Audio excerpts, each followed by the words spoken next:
맞춥니다. 안성 출신 김학용입니다. 들을 때마다 재밌습니다. 끝까지 안성 맞춤입니다. 당신에게 맞춥니다. 잘 적으신 것 같아요.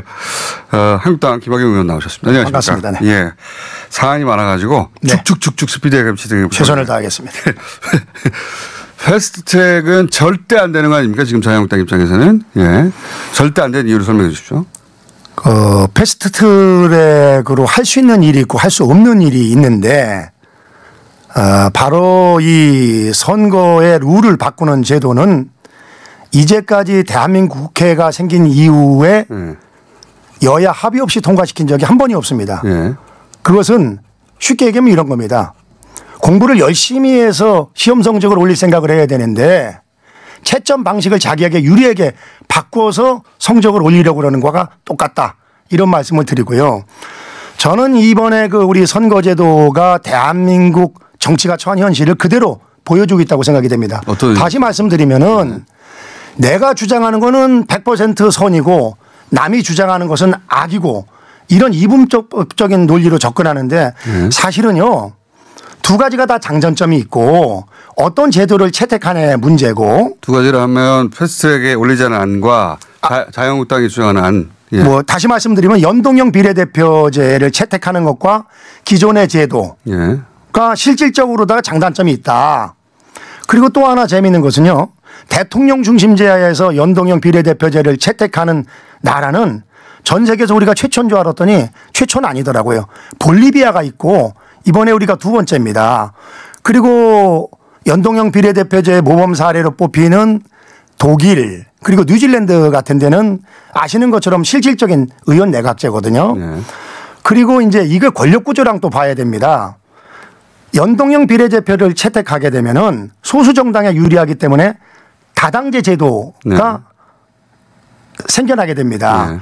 그런데 대통령 중심제 하에서 그렇지 않아도 지금 제왕적 대통령제로 인해서 대한민국이 지금 병 들어가고 있는데 여기에다가 오히려 다당제를 통해 가지고 대통령제를 더 강화시키는 그런 방향으로 간다고 하면은 대한민국의 미래가 밝을 것이냐 저는 거기에 의문을 가지고 있습니다. 지금 저 말로는 그거 아닙니까? 자유한국당과 민주당 의석이 좀 줄어든다. 그리고 이제 소수정당 가장 혜택을 많이 보는 것이 정의당이고 그다음에 이제 민평당 그다음에 바른미래당 순이겠죠. 그런데 민주당이 손해를 제일 많이 봅니다. 어쨌든 지난 총선에 혹은 뭐 최근에 여론조사 비율을 대입하면 그렇다는 거고. 네, 손해를 많이 보는 것처럼 보이지만 실질적으로는 손해가 아니다. 어떤 의미에서? 왜냐? 민주당이나 민평당 그런 성향을 가진 분들이 제가 지난주에도 얘기했지만은 거의 모든 부분에서 더 강하게 민주당 편을 듣는 거지 우리 자유한국당 편을 들 분들이 아니거든요. 그래서 결국적으로는 손해보는 장사가 아니다. 저는 그렇게 생각을 합니다. 민주당이 조금 줄어들다 하더라도 네, 연합군들이 또 받쳐주니까. 연합군들 의석이 늘어나서 합치면은 그쪽이 더 늘어난다.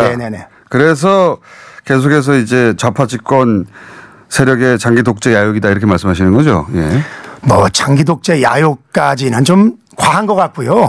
다만 이제 전국을 끌어나가는 데 있어서 상당히 편안하게 되죠. 왜냐하면은 자유한국당에 원하는 걸 주는 것보다는 민주당이나 민평당, 바른미래당 조그만 거 하나씩 줘가지고 전국을 풀어가는 게 훨씬 쉬운 건 있죠. 그리고 좀 간단히 좀 국민들이 너무 어려워하시기 때문에 팩트만 제가 좀 정리를 해드리겠습니다.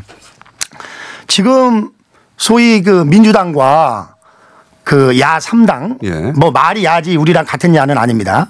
우린 진짜 야고. 그런데 거기는 이제 현재 지금 현행 제도는 지역구가 253석 비례대표가 47석인데 그것을 28석 줄여서 225석으로다가 하고 비례대표를 75석으로 하는 거고 우리는 300석에서 아예 비례대표를 없애가지고 270석으로 줄이는 그런 두 가지 아니거든요. 저는 솔직히 얘기하다 또 당에서 또 피해보는 거 아닌지 잘 모르겠는데 솔직히 말씀드리면은요. 현재 지금 민주당과 야 3당이 주장하는 거는 이건 누더기 법안이고 이건 목표를 정해놓고 거기에 맞춰가지고서 조합을 해나가는 그런 해대망측한 법안이기 때문에 이건 정말 정말 말도 안 되는 거고 예. 우리 당 안도 솔직히 조금 문제는 있다. 조금만. 네, 왜냐하면은 조금만 문제가 있습니다. 예. 예. 대한민국 국민들은요 지금이요. 예. 아니 지금 이거 뭐 패스트트랙이고 선거구 제도가 어떻게 바뀌는 거 아무 관심 없습니다. 관심은 있는데 잘 이해하기가 어려운 대목이 있긴 있죠. 아니 어려운 것도 있지만 실질적으로다가는요. 아니 제도를 바꿔가지고 도대체 정의당이 몇 석 늘어나고 뭐 민평당이 몇 석 늘어나는 게 국민들한테 무슨 이해득실이 있습니까? 다만 국민들은 먹고 살기 어려우니까 이거 제발 좀 장사 좀 잘 되게 해달라. 그리고 너무 이거 불안하니까 제발 나라가 좀 불안하지 않고 좀 우리 국민들이 안심하고 좀 먹고 살 수 있게끔 해달라 이거거든요. 그렇기 때문에 제가 모두에 말씀드린 것처럼 이것을 선과 악의 게임으로 몰고 가는 것은 옳지 않다고 생각이 되고 약간 문제 있는 부분은 뭡니까 그러면? 저는 예. 우리 제도도 예. 비례대표를 100% 없애는 것은 저는 문제가 있다고 생각이 됩니다. 비례대표 제도가 시대에 안 맞는 제도이기 때문에 당연히 저는 축소해야 되는 건 맞다고 생각이 됩니다만 그럼에도 불구하고 장애인이라든가 여성, 청년 또 다문화 가정 우리 대한민국 사회의 어두운 곳 또 그리고 힘없는 곳 약자들을 위해서 책임지고 또 그 편을 들어야 될 분들이 있어야 되거든요. 그래서 저는 270석으로 줄이는 것까지는 맞습니다만은 지역구 늘어나는 것을 저는 대폭 축소를 해서 대략 한 20석 정도는 그분들에게 하라는 것이 맞지 않냐 이런 생각을 가지고 있습니다. 비례대표를 완전히 없애자는 자유한국당의 주장도 조금 문제가 있다. 예. 우리는 조금 문제가 있고 저쪽은 크게 문제가 있다. 알겠습니다. 네. 그래도 조금 문제가 있다고 말하시는 거의 유일한 공개적으로 말하시는 유일한 자유한국당 의원이셔서 예. 뭐 아직 다음 원내대표 선거가 많이 남았기 때문에 이 정도 얘기할 수 있습니다. 조금 문제 있다는 거고요. 왜냐하면 다른 당이 나와서 그게 왜 필요한지는 충분히 또 설명하고 있으니까 네, 자유한국당 입장을 이렇게 이해하는 것으로 제가 굳이 반론하지 않는 것으로 넘어가겠습니다. 그러니까 자유한국당은 왜 반대하느냐, 예, 그 이유고. 근데 여기서 한 가지만 제가 여쭤보고 싶은 게 이게 이제 선수들의 룰을 정하는데 그중에 한 팀을 제외하고 할 수는 없다. 이게 논지 아니겠습니까? 그죠? 이거는 이때까지도 다 선수들이 모두에게 적용되는 룰이니까 합의를 해야 되는 건다. 이건 패스트트랙 하면 안 된다. 이런 주장이 당연한 얘기죠. 예. 근데 그러면은 진작에 합의 테이블에 논의 테이블에 왔었어야 되는 거 아닙니까? 자유한국당이. 거기 참여를 안 했잖아요. 이거는 그렇게 볼 건 아닙니다. 왜냐면은 그 목표가 다른 두 집단이 있거든요. 목표가 다른 두 집단. 그렇기 때문에 실질적으로다가 대화를 해서 해결될 일은 저는 아니라고 보고요. 그 대화를 어쨌든 시도하다가 만약에 대화하는 척만 덜 한 거죠. 대화는 척만 한 거고. 대화에 안 들어오니까 이쪽 그건 아닙니다. 그건 아니고요. 내 정당이 그냥 가버린 거 아닙니까? 이런 겁니다. 네. 선거에 관한 룰은요. 네. 할 수 있는 만큼만 나가는 게 맞는 겁니다. 그렇기 때문에. 근데 아예 안 들어오니까. 아니 들어올 수가 없죠. 왜냐하면 다 짜고 치는 고스톱인데 들어가 가지고 왕따 당할 이유가 뭐가 있습니까? 알겠습니다. 그런 거기 때문에 지금 할 수 있는 최선의 방법은 제가 아까 말씀드린 것처럼 비례대표를 줄여 가지고 국민들이 원하는 국회의원 숫자도 줄이고 그것이 맞다고 생각이 됩니다. 다만 이러면 어떤 문제점이 있냐? 아마도 그 국회의원 숫자를 어디선가 또 조정해야 되는 그런 문제가 나올 겁니다. 그래서 제가 개인적인 의견입니다마는 이제 대한민국도 소선거구제만 고집해서는 안 된다. 지방자치가 완벽하게 지금 되고 있고 그렇기 때문에 저는 개인적으로는 중대선거구제로 특히 대도시부터 전환하는 것이 맞다는 것이 제 개인적인 생각입니다. 알겠습니다. 예. 그러니까 소선거구제에 대해서는 또 문제가 있다고 생각하시는 거죠, 개인적으로 현행에. 왜냐하면은 대도시는 계속 국회의원 숫자가 늘어나고 시골 같은 데는 심지어는 5개 시군에 국회의원이 1명밖에 없는 이런 너무나 그 인구 편차가 커지는 거에 따른 소위 지역의 왜곡. 알겠습니다. 예, 일어나고 있습니다. 네. 최근에 또 주목받는 김학의 사건이 이제 불거지니까 여기에 대해서 이게 황교안 대표를 겨냥한 적용하는 어떤 기획성이다. 네. 이런 이야기가 자유한국당에서 나오는데 실제 그렇게 생각하는 의원들이 있습니까? 김학의 의원 이런 거죠. 김학의 전 차관 이런 거죠. 뭐 황교안 대표가 돼서 뜨고 있는데 뭐 좀 공격할 게 없냐 하고 있었는데 공격거리가 나타난 거죠. 다만 이제 이런 겁니다. 황교안 대표께서도 어차피 공인이 됐지 않습니까? 뭐 차기 유력한 대권 주자의 한 명으로다가 발돋움했기 때문에 여러 가지 그런 어떤 그 소위 그 뭡니까 이렇게 검증을 피할 수는 없죠. 그러나 그 검증이 합리적이어야지 아니면 말고식으로다가 하는 거는 전 맞지 않다고 생각이 되고요. 두 가지죠 지금 KT 건이랑 그다음에 김학의 차관 건인데 KT 건은요. 제가 아는 황교안 대표는 절대 그런 그 소위 불법적인 일을 할 뿐이 아니다. 분명히 제가 그런 알겠습니다. 자신감을 가지고 있고요. 그건 알겠는데. 김학의 차관 건은요. 이게 제가 확인을 해봤더니 김학의 차관이 법무부 장관이 임명된 게 2013년 3월 11일이고 김학의 차관이 임명된 게 3월 15일입니다.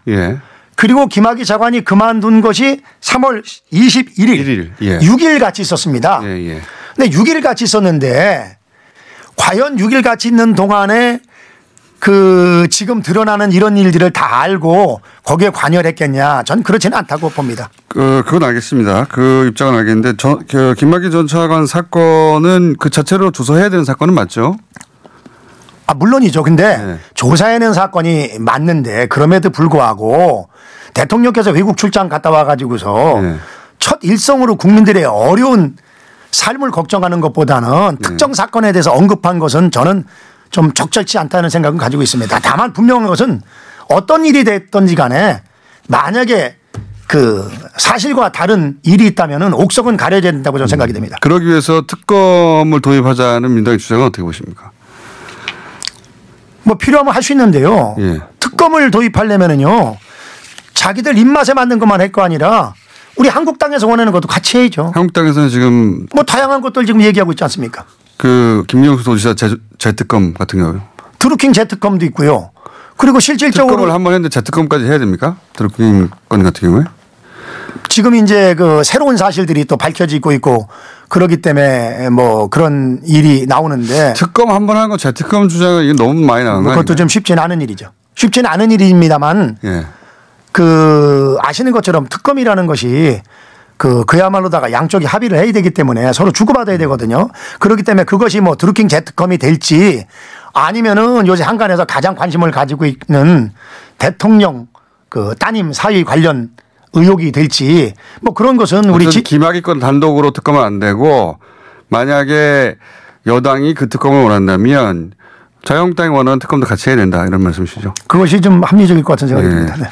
이건 어떻습니까? 가장 최근에 밝혀진 건데 시간이 거의 다 돼서. 네. 벌써 다 됐어요? 여기는 이게 시계가 빨리 가요, 이거. 말을 빨리 하셨어요. 우리 안성 시계보다 더 빨리 가는 것 같아요. 지열 발전 때문에 지진이 이제 일어났다는 발표가 있었지 않습니까? 전 뭐 사실 문과 출신이라 이과에 대해서 모릅니다만 어쨌든 뭐 조사 결과를 뭐 신뢰할 수밖에 없죠. 그런데 앞으로 좀 조심해야 될 필요성이 있을 것 같습니다. 이게 그 문재인 정부로 인한 재앙이다라는 논평이 자유한국당에서 나왔는데 이거는 너무 우기기 아닙니까? 우기는 건지 안 우기는 건지 제가 전문성이 없어서 정확히 파악은 못하지만 그게 무슨 뭐 특정 그 정권으로 인해서 일어난 일은 아니라는 생각이 제 개인적인 우선 생각이 듭니다. 정권이 지진을 일으킨 건 아니지만 사실 책임 소재를 따지자면. 그런데 이 정권이 국민을 지진나게 하는 건 사실입니다. 머리에 쥐가 나고 있습니다. 국민들이. 자, 그건 그렇다고 치고 이 포항 지진을 현 정부의 책임이라고 논평을 낸 건 이건 너무 어거지 아니냐는 거죠. 그 공장장 말씀이라면 조금 과한 게 있는 것 같은데 제가 아직 그 팩트를 확인을 못했기 때문에 더 이상 얘기하기는 뭐하겠습니다. 논평이 그렇게 나와가지고. 그리고 요새 우리 자유한국당 지지도가 상당히 높아가고 있는데 정말 우리 민주당과 문재인 정부에게 감사의 말씀을 드립니다. 오죽 못하면 국민들이 지금 이렇게 별로 잘해지도 않는 자유한국당에다가 이렇게 지지를 하겠습니까? 각성하셔야 됩니다. 국민들이 불안해하고 있어요. 이 나라가 어떻게 가는지. 이거 이래다가 내 자식들이 과연 이렇게 행복한 나라에서 살 수 있냐 걱정을 많이 하고 있습니다. 제발 좀 대통령께서 구중궁궐에서 듣고 싶은 얘기 보고 싶은 것만 보지 마시고 우리 국민들 민심 속으로 좀 파고 들어가고 참모들도 대통령한테 딸랑딸랑만 하지 말고 정말 국민들의 그 가장 민심을 좀 잘 전해줘서 대통령이 남은 3년 동안 이 나라를 잘 이끌어가 주시기를 당부드립니다. 알겠습니다. 의원님은 나오시면 요즘은 기본 3,000개는 하십니다. 문자. 3,000개입니까? 예. 반으로 줄었네요.